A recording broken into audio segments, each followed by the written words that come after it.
رحل عن عالمنا في الساعات الأولى من صباح اليوم الأربعاء الفنان المصري علاء عبد الخالق بعد معاناته خلال الفترة الماضية مع المرض عن عمر يناهز 59 عاماً، بعد ابتعاده فترة طويلة عن الساحة الفنية والغناء بسبب معاناته مع المرض. نعى الفنان حميد الشاعري وفاة صديقه بكلمات مؤثرة، حيث كتب منشور عبر صفحته الشخصية على مواقع التواصل الاجتماعي فيسبوك قائلاً: لا حول ولا قوة إلا بالله، وفاة أخي وصديق العمر الفنان علاء عبد الخالق. وجعت قلبي يا علاء، إنا لله وإنا إليه راجعون. بينما أول من أعلن عن وفاته هو الملحن والمطرب حسام حسني قائلاً: علاء عبد الخالق في ذمة الله، أدعو له بالرحمة، إنا لله وإنا إليه راجعون. ونعى الشاعر خالد تاج الدين على صفحة التواصل الاجتماعي الفيسبوك: اللي جلنا أتربى على صوته وأتعلم من مزيكته، الله يرحمه الفنان القدير علاء عبد الخالق في ذمة الخالق.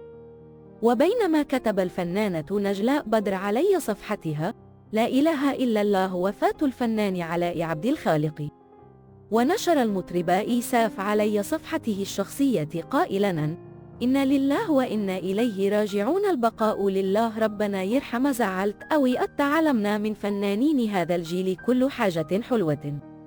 فيما كتب الفنان هيثم سعيد عبر حسابه الشخصي: إنا لله وإنا إليه راجعون، الأستاذ الكبير علاء عبد الخالق في ذمة الله.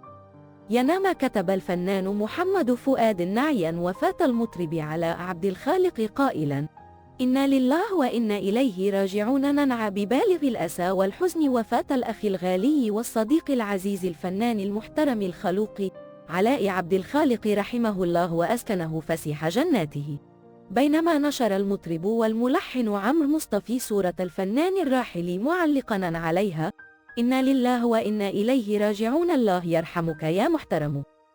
وكان آخر ظهور للفنان علاء عبد الخالق منذ شهرين بحفل زفاف ابنته، حيث كتب على صفحته الشخصية على موقع التواصل الاجتماعي فيسبوك قائلاً: تم زفاف ميار علاء عبد الخالق على خالد محفوظ، مبروك يا بنوتي يا جميلة وربنا يسعدك، وشكرا خاص لكل أصدقاء النجوم اللي حضروا. وهو الحفل الذي حضره جميع مطربي جيل التسعينات، ومن أبرزهم الفنان إيهاب توفيق ومصطفى قمر وهشام عباس وحميد الشاعري ومحمد محي.